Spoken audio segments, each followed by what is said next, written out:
South ఇండస్ట్రీలో ఒకప్పుడు star హీరోయిన్లలో Simran ఒకరు. దక్షిణాదిలోని అగ్ర కథానాయకులతో స్క్రీన్ షేర్ చేసుకున్న సిమ్రాన్ అప్పట్లో అత్యంత డిమాండ్ ఉన్న హీరోయిన్. కానీ పెళ్లి తర్వాత పూర్తిగా సినిమాలకు దూరంగా ఉన్న సిమ్రాన్ ఇప్పుడు సెకండ్ ఇన్నింగ్స్ స్టార్ట్ చేసింది. సినిమాల్లో కీలక పాత్రలు పోషిస్తూ మరోసారి వెండితెరపై సందడి చేస్తోంది. ఒకప్పుడు స్టార్ హీరోయిన్ గా రాణించిన ముద్దుగుమ్మల్లో సిమ్రాన్ ఒకరు. ఈ అమ్మడు ఒకప్పుడు ఇండస్ట్రీని ఊపేసింది. ఎంతో మంది favourite heroine Simran. Zero size నడుముతో కుర్రకారును కట్టిపడేసింది. అద్భుతమైన నటనతో పాటు ఆహా అనిపించే అందంతో మెప్పించింది సిమ్రాన్.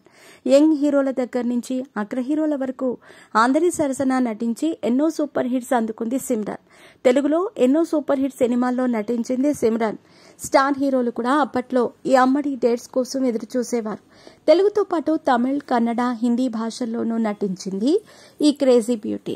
ప్రస్తుతం సిమ్రాన్ టాలీవుడ్ సినిమాలకు దూరంగా ఉంటుంది. తెలుగులో సిమ్రాన్ చివరగా జాన్ అప్పారావు 40+ అనే సినిమాలో నటించింది. ఆ తర్వాత టాలీవుడ్లో నటించలేదు. కానీ హిందీలో అడపాదడపా కనిపిస్తూ ఉంటుంది.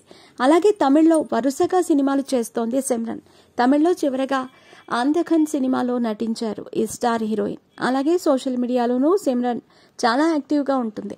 రెగ్యులర్గా డాన్స్ వీడియోలు షేర్ చేస్తూ అభిమానులను ఆకట్టుకుంటూ ఉంటుంది. ఇదిలా ఉంటే సిమ్రాన్ సిస్టర్స్ కూడా సినిమా ఇండస్ట్రీలో హీరోయిన్స్గా చేశారని మీకు తెలుసా? అవును, సిమ్రాన్కు 2 చెల్లెళ్లు, మోనాల్, జ్యోతి ఆనంద్. ఇద్దరూ హీరోయిన్స్గా చేశారు. వారిలో మోనాల్ తెలుగులోనూ సినిమాలు చేసింది. మోనాల్ తమిళ్లో చాలా సినిమాలు చేసింది. కాగా తెలుగులో ఇష్టం అనే సినిమాలో మాత్రమే నటించింది. తమిళ్లో దళపతి విజయ్ నటించిన బద్రీ రీమేక్లో నటించింది మోనాల్. మోనాల్ 2002లో చిన్న వయసులో చేసుకుని చనిపోయింది. 14 ఏప్రిల్ 2002న కేవలం 21 ఏళ్ల వయసులో చెన్నైలోని తన గదిలో చేసుకుని మరణించింది. మే 2002లో ఆమె ఆత్మహత్యకు కొరియోగ్రాఫర్ ప్రసన్న సుజిత్ కారణమని ఆమె సోదరి సిమ్రాన్ గతంలో ఆరోపించింది.